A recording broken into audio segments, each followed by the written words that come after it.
은혜 받으실 하나님의 말씀 창세기 3장 14절로 24절에 기록된 말씀입니다. 창세기 3장 14절로 24절 한 목소리로 봉독하시겠습니다. 14절입니다. 여호와 하나님이 뱀에게 이르시되 네가 이렇게 하였으니 네가 모든 가축과 들의 모든 짐승보다 더욱 저주를 받아 배로 다니고 살아있는 동안 흙을 먹을지니라.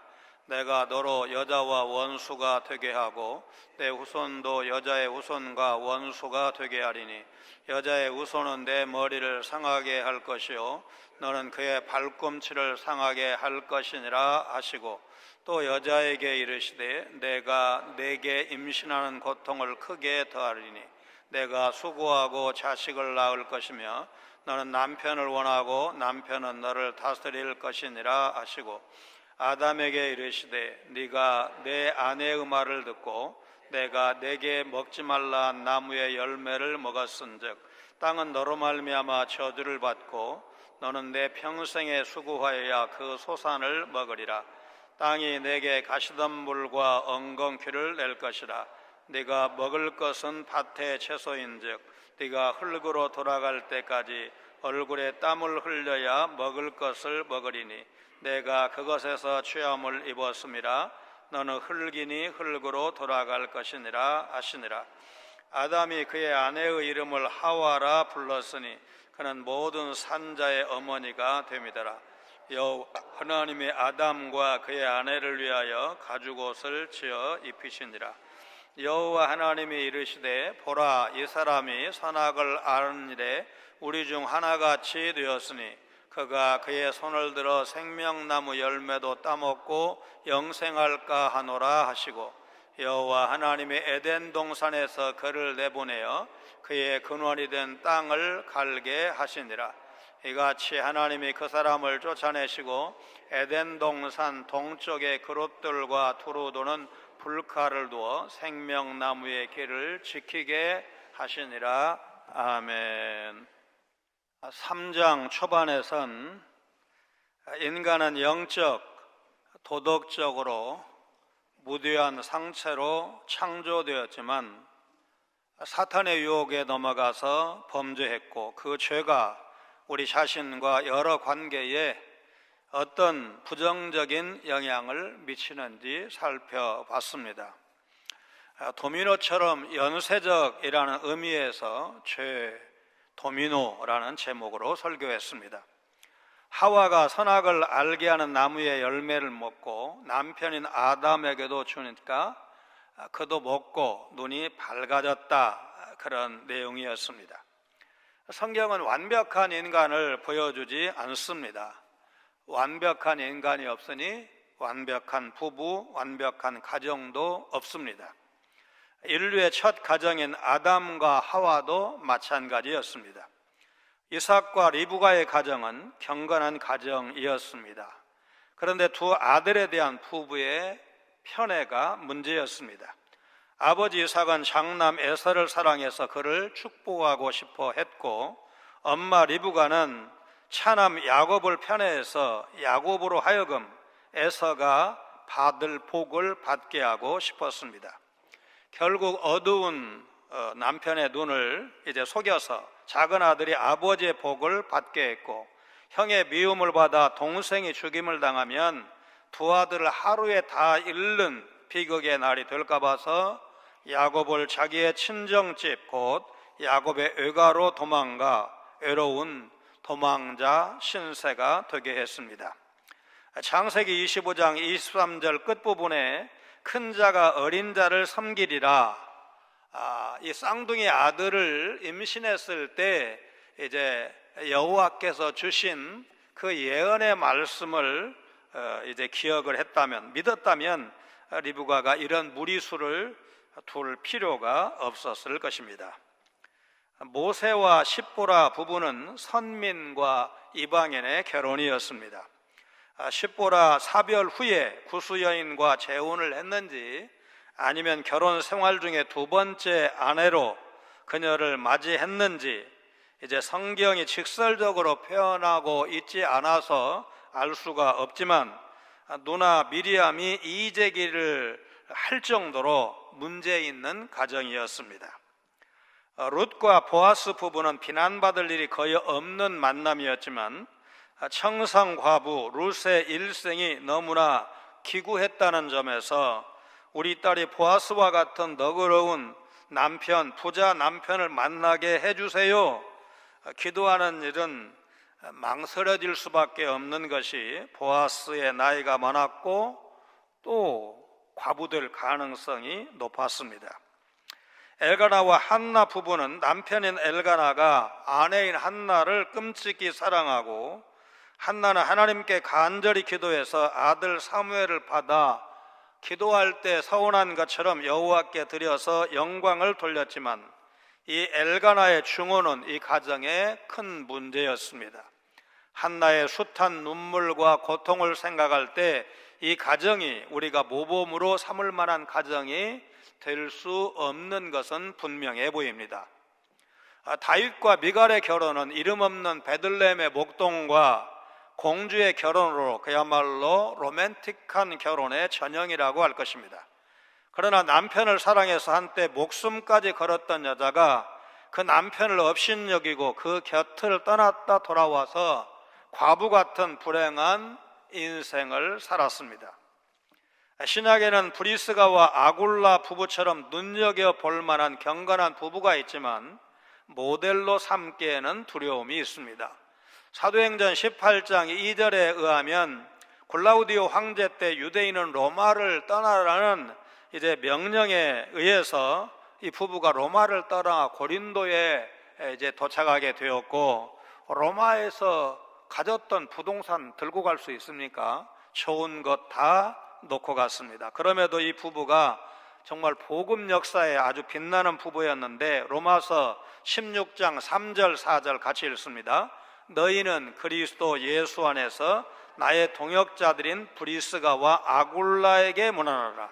그들은 내 목숨을 위하여 자기들의 목까지도 내놓았나니 나뿐 아니라 이방인의 모든 교회도 그들에게 감사하느니라. 사도를 위해서, 바울 사도를 위해서 목까지 내놓았다. 그런 부부였습니다. 구약에 아합과 이세벨이라는 최악의 부부가 있었다면 신약에는 조금도 뒤지지 않을 아나니아와 삽비라 같은 비극적인 부부도 있었습니다. 부부 둘 중에 한 사람이라도 깨어 있어서 여보 이러면 안 되잖아요. 우리 하나님 앞에서 정직하게 드립시다. 우리가 이스라엘의 왕인데 우리가 우상 숭배가 웬 말입니까? 정신 차립시다. 그랬으면 얼마나 좋았을까요?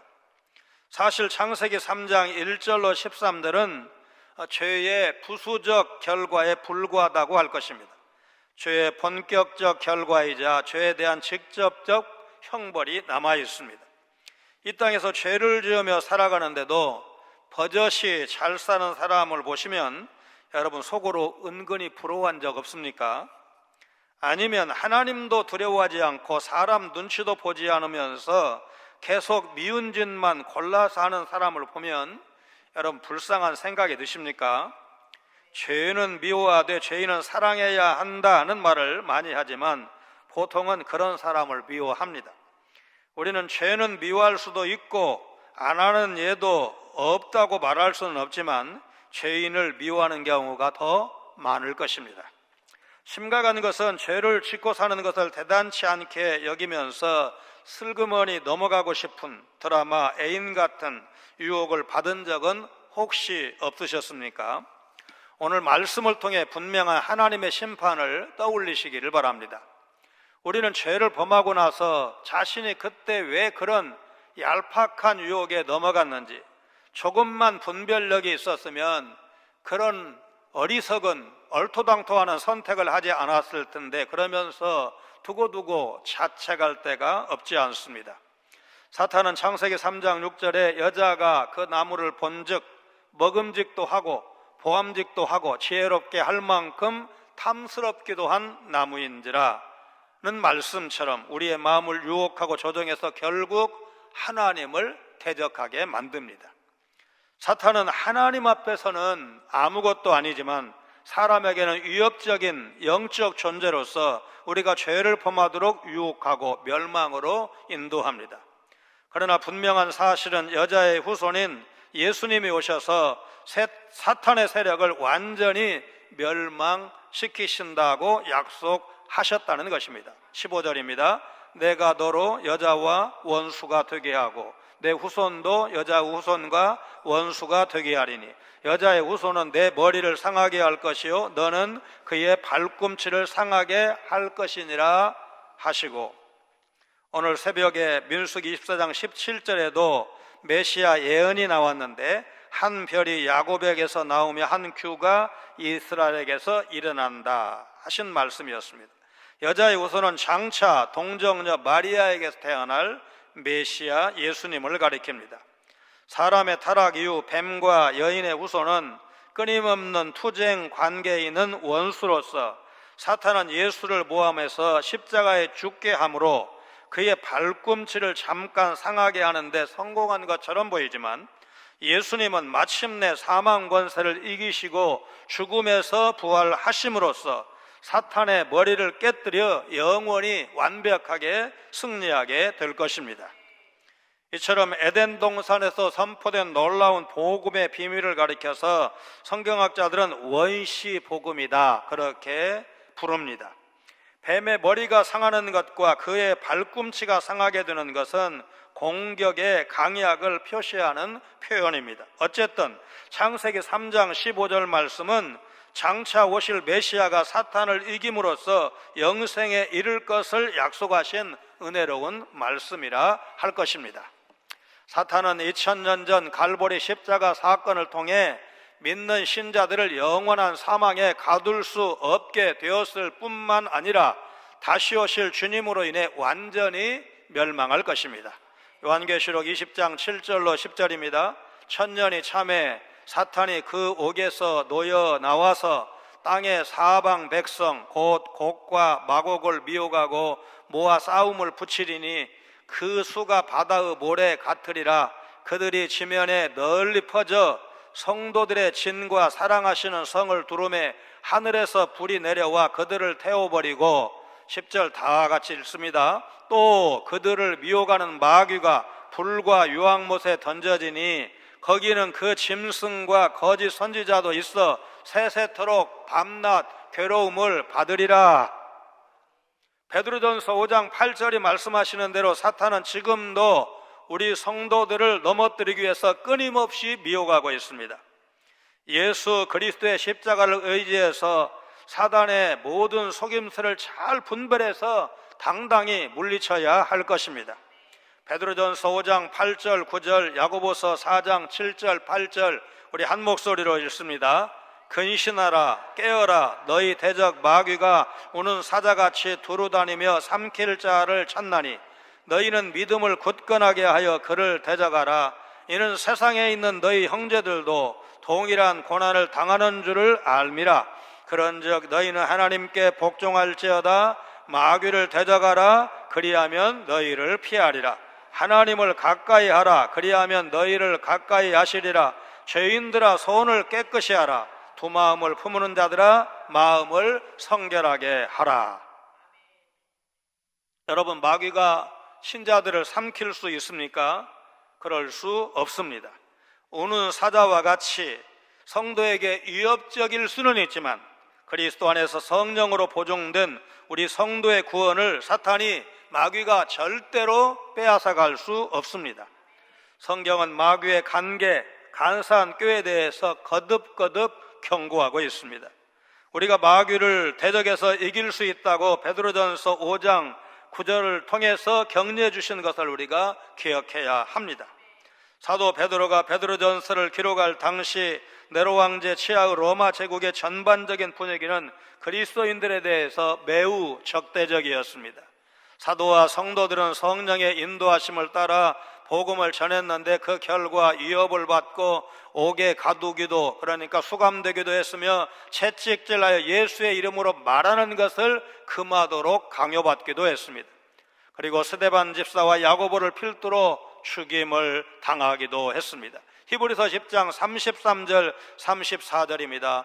혹은 비방과 환난으로서 사람에게 구경거리가 되고 혹은 이런 형편에 있는 자들과 사귀는 자가 되었으니 너희가 갇힌 자를 동정하고 너희 소유를 빼앗기는 것도 기쁘게 당한 것은 더 낫고 영구한 소유가 있는 줄 알미라. 히브리서 11장 32절로 40절은 더 심한 핍박을 믿음의 선진들이 받았음을 증언하고 있습니다. 하나님은 죄에 대해서 분명히 심판하십니다. 첫사람의 죄를 향한 하나님의 심판은 고통과 죽음을 안겨주었습니다. 19절 말씀입니다. 네가 흙으로 돌아갈 때까지 얼굴에 땀을 흘려야 먹을 것을 먹으리니 내가 그것에서 취함을 입었음이라. 너는 흙이니 흙으로 돌아갈 것이니라 하시니라.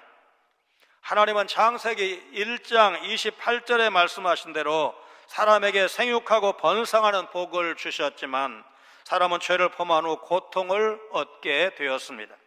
아담을 깊이 잠들게 하신 후 그 갈비뼈를 취하여 여자를 만드셔서 그에게 데려왔을 때 이는 내 뼈 중에 뼈요 살 중에 살이라 고백하며 사랑하고 돕도록 창조하신 아름다운 부부 관계는 이제 서로가 서로를 지배하려는 고통스러운 관계로 바뀌었습니다.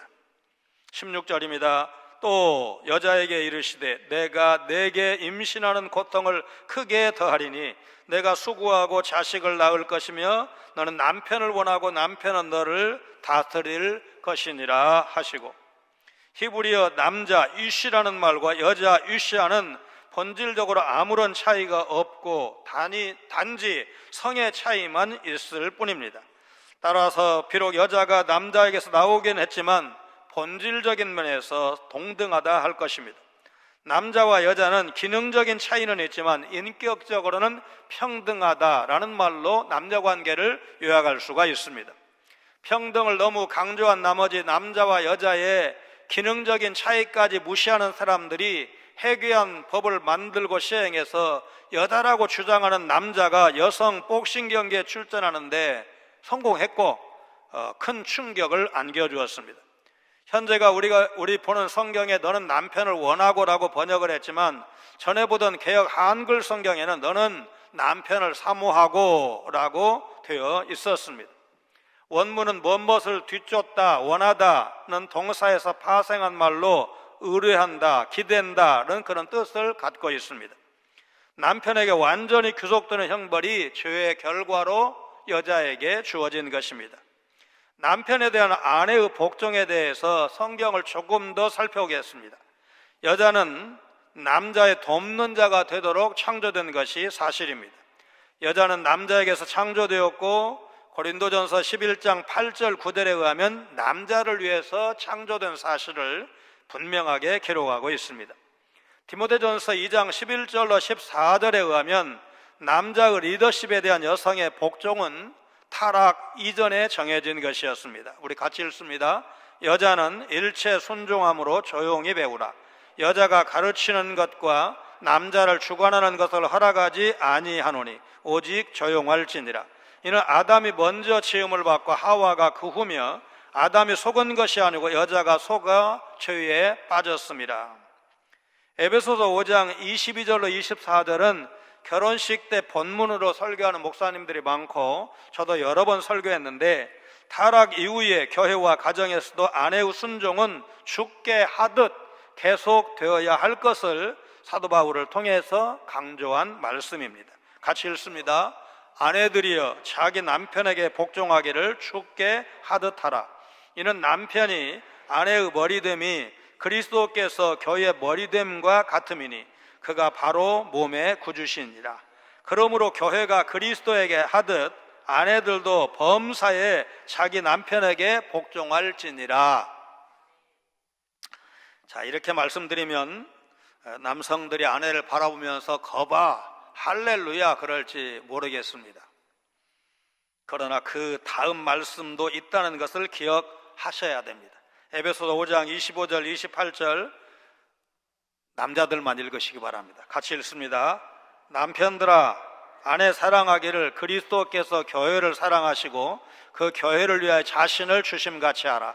이와 같이 남편들도 자기 아내 사랑하기를 자기 자신과 같이 할지니 자기 아내를 사랑하는 자는 자기를 사랑하는 것이라.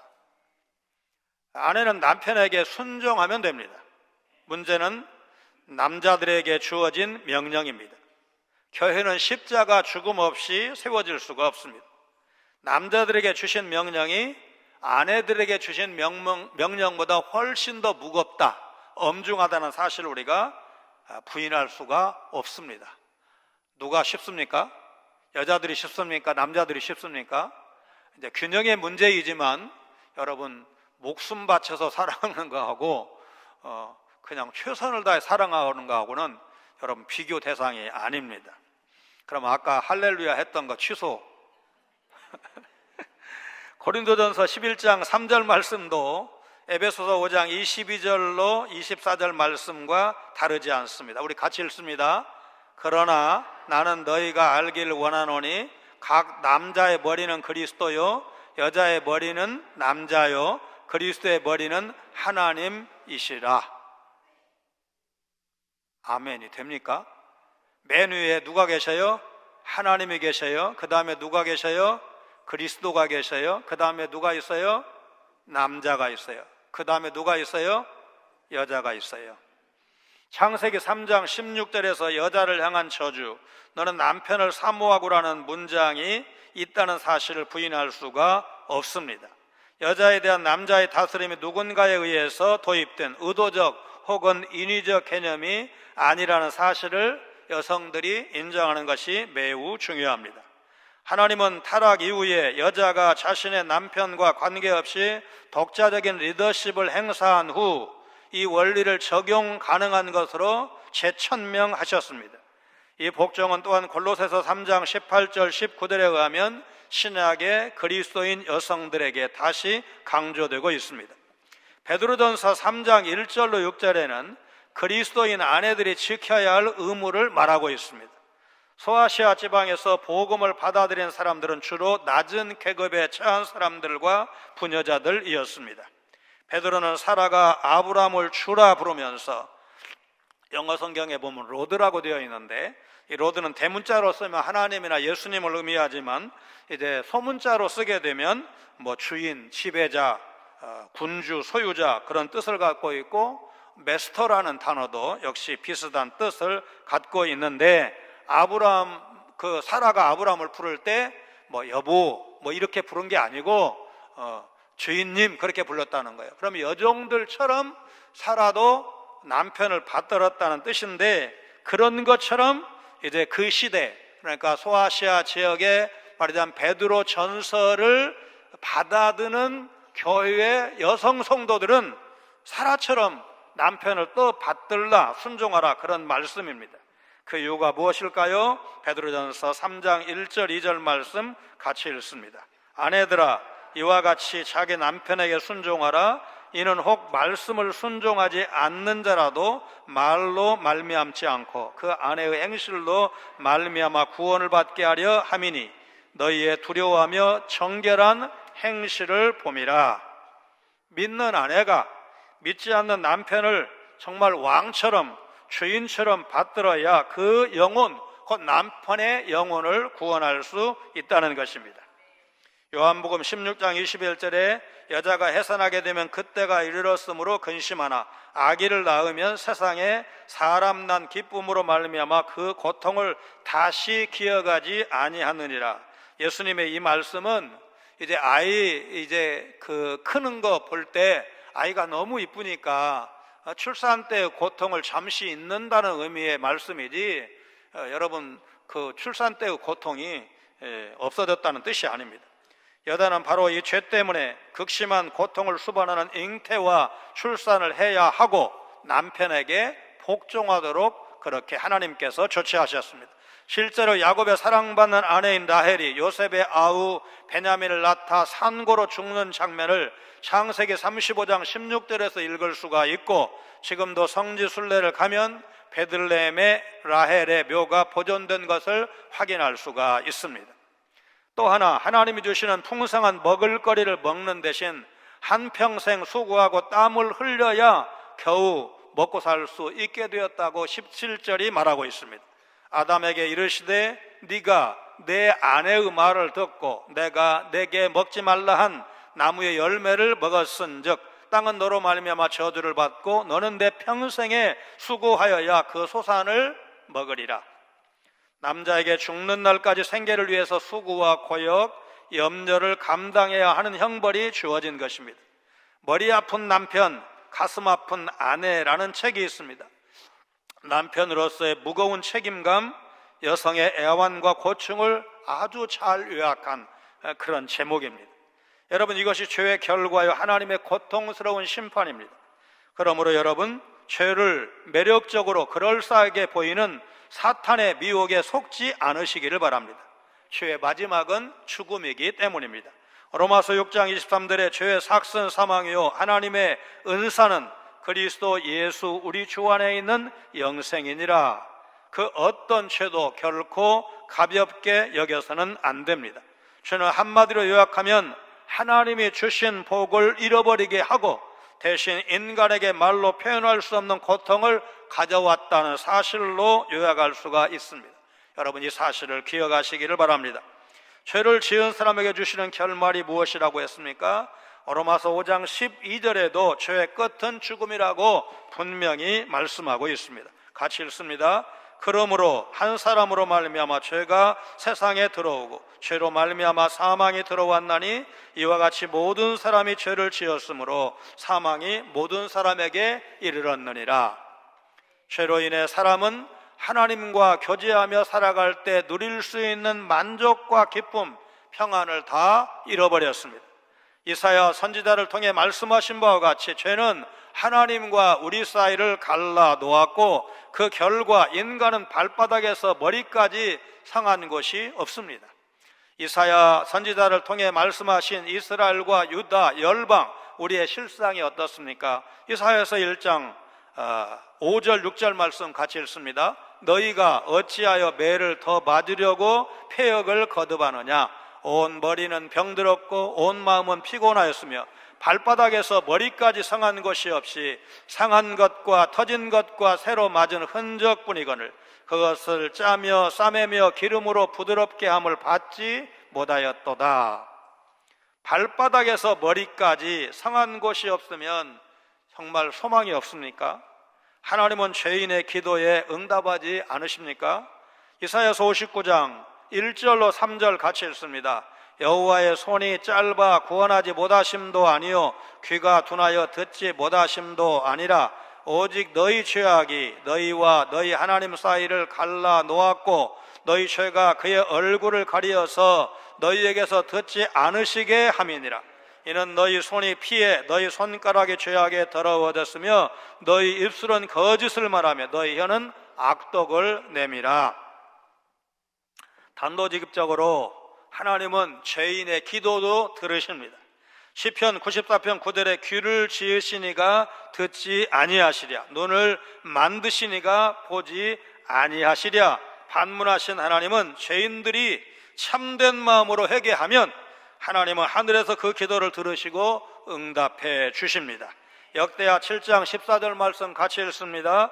내 이름으로 일컫는 내 백성이 그들의 악한 길에서 떠나 스스로 낮추고 기도하여 내 얼굴을 찾으면 내가 하늘에서 듣고 그들의 죄를 사하고 그들의 땅을 고칠지라. 하나님은 죄인들의 형식적인 기도는 듣지 않으십니다. 급하면 하나님 사자에게 잡아먹히지 않도록 이 위기에서 건져주시면 제가 잘 섬기겠습니다. 그렇게 빌지만 자신들의 악한 행동은 포기하지 않기 때문입니다. 성경은 하나님께서 우리들의 기도에 응답해 주신다는 사실을 분명하게 약속하고 있습니다. 시편 116편 1절 2절입니다. 여호와께서 내 음성과 내 간구를 들으심으로 내가 그를 사랑하는도다. 그의 귀를 내게 기울이셨으므로 내가 평생에 기도하리로다. 여러분, 평생에 기도하리라는 말 마음에 담으시기 바랍니다. 하나님은 자기 백성을 아들처럼 사랑하시기 때문에 우리의 기도에 응답해 주십니다. 마태복음 7장 9절로 11절 같이 읽습니다. 너희 중에 누가 아들이 떡을 달라 하는데 돌을 주며 생선을 달라 하는데 뱀을 줄 사람이 있겠느냐? 너희가 악한 자라도 좋은 것으로 자식에게 줄 알거든 하물며 하늘에 계신 너희 아버지께서 구하는 자에게 좋은 것으로 주시지 않겠느냐? 여러분, 주실 줄로 믿습니다. 아이러니한 것은 하나님이 자기 백성들의 기도에 응답하시지 않는 것도 같은 이유, 그러니까 하나님이 자기 백성을 사랑하시기 때문에 응답하지 않으신다고 말씀하십니다. 야고보서 4장 2절 하반절과 3절 말씀 같이 읽습니다. 너희가 얻지 못하면 구하지 아니하기 때문이요 구하여도 받지 못하면 정욕으로 쓰려고 잘못 구하기 때문이라. 우리는 하나님께서 우리의 기도를 듣지 않으시는 이유를 알아야 하고 그 방해물을 제거해야 기도응답을 받을 수가 있습니다. 하나님은 우리가 깨달을 수 있도록 때로는 잠시 귀를 막기도, 그러니까 기도응답을 안 해주시기도 하신다는 사실을 알아야 합니다. 아담과 하와는 하나님의 영광이 가득한 에덴 동산에서 하나님의 대리자로서 만물을 다스리며 정말 품위 있게 영광스럽게 살았지만 이제는 그럴 수가 없습니다. 죄를 범한 사람은 거룩하신 하나님을 마주 대할 수 없고 에덴 동산에서 쫓겨날 수밖에 없습니다. 3장 23절에 하나님이 아담과 하와를 에덴 동산에 내보냈다고 번역을 했지만 베니시라는 단어는 추방한다는 뜻입니다. 하나님 나라에서 쫓겨난 죄인은 더 이상 하나님의 선하신 다스림을 경험하고 누릴 수가 없는 것입니다. 창세기 2장 17절에 선악과를 따먹으면 반드시 죽을 것이라고 경고하셨는데 사실은 아담과 하와가 죽지 않고 에덴 동산에서 추방되기만 한 거 아닌가? 창세기 5장 5절에 그는 930세를 살고 죽었더라. 무려 930살이나 살았잖아. 그렇게 반문하고 싶을지 모르겠습니다. 그러나 여러분 기억하시기 바랍니다. 아담은 죽었습니다. 3장 19절 말씀처럼 필경 흙으로 돌아갈 운명이 됨으로써 앞으로 930살이 되면 육체적인 죽음을 맞이할 것이지만 그 전에 하나님 앞에서 쫓겨남으로써 영적으로는 이미 죽은 상태, 하나님과 관계가 단절된 상태가 된 것입니다. 이 사실을 믿지 않으니까, 이해가 안 되니까 뭐라고 기도를 합니까? 죽을 수밖에 없는 죄인. 그것도 성경을 가르치는 사람도 이게 안 믿어지니까 그렇게 표현을 하는 거예요. 그러나 에베소서 2장 1절에 너희의 허물과 죄로 죽었던 너희를 살리셨도다. 죽어 있는 거예요. 영적으로는 죽어 있는 거예요. 그래서 죄인의 삶은 허무하고 무가치하고 탄식할 수밖에 없는 것입니다. 로마서 7장 24절에 오호라 나는 곤고한 사람이로다. 이 사망의 몸에서 누가 나를 건져내랴. 원하는 선은 행하지 않고 원하지 않은 악은 행하는 자신의 모습을 보면서 사도 바울이 탄식한 말씀입니다. 우리는 죄인입니다. 그러나 하나님 우리에게 보라 세상죄를 지고 가는 하나님의 어린 양이로다. 어린 양 예수님을 보내주셔서 하나님 나라의 백성으로 살아갈 수 있도록 은혜를 베푸셨습니다. 여러분 이 은혜를 누리면서 죄와는 멀어지시기를 바랍니다. 공의의 하나님은 죄를 범한 인간을 심판하시지만 동시에 그분은 사랑과 은혜가 풍성하신 하나님이시기에 예수 그리스도를 통해 사탄을 멸하시고 죄인들을 구원해 주실 것을 벌써 창세기 3장에서 약속하신 것입니다. 비록 인간의 범죄로 지상낙원인 에덴 동산으로 가는 길은 막혔지만 하나님은 예수 그리스도의 십자가 대속을 통해서 오늘 네가 나와 함께 낙원에 있으리라 하늘 낙원인 천국을 준비해 주셨습니다. 여러분 이 소망을 품고 기쁨 가운데 살아가시기를 바랍니다. 범죄에서 에덴 동산에서 쫓겨나는 중에도 아담이 아내에게 생명이라는 뜻의 하와라는 이름을 붙여준 장면과 하나님이 이들에게 가죽옷을 지어 입히신 장면은 신락 같은 희망이 있음을 보여주는 이제 말씀입니다. 성도는 하나님의 자녀가 되는 권세를 받았다는 변할 수 없는 사실, 그래서 성도는 이 권세를 죄짓도록 유혹하는 사탄에게 내어주어서는 안 되는 것이고 하나님의 인도하심을 따라 마땅히 의의 도구로서 날마다 표대를 보면서 부름의 상을 위해서 달려가야 한다는 것, 여러분 믿으시고 이렇게 사시기를 주님의 이름으로 축원합니다. 거룩하신 하나님, 하나님께 죄를 범한 사람, 에덴 동산에서 쫓겨나 고통 가운데 결국에는 죽음에 이르는 비참한 존재가 되었고, 사람을 유혹했던 사탄은 여자의 후손을 통해 완전히 멸망하게 될 것을 경고하신 말씀, 우리 성도에게는 생명의 복음인 것을 믿고 감사를 드립니다. 하나님은 하나님을 대적하는 사탄을 반드시 심판하시는 심판주 하나님이심을 믿고 하나님 편에 서기를 원합니다. 하나님은 고통과 죽음을 통해 하나님의 심판을 알게 하시는 분임을 기억하며, 수고하고 무거운 심진 자들아 다 내게로 오라, 내가 너희를 쉬게 하리라 하신 예수 그리스도의 초청을 믿고 그분께 나와 그 날개 그늘 아래 거하며 세상에 줄 수 없는 쉼과 평안, 안식을 누리는 믿음의 사람들 다 되게 하여 주옵소서. 하나님은 그 나라에 추방된 죄인에게도 구원을 베푸시는 은혜로우신 분임을 기억하며, 천부여 의지없어서 손들고 옵니다. 회개하고 돌아와야 할 사람들 많은데 그들에게 복음을 전하도록 전도자의 삶을 살기를 결심하는 우리 성광의 성도들 되게 하여 주옵소서. 예수님 거룩하신 이름으로 간절히 기도하옵나이다. 아멘.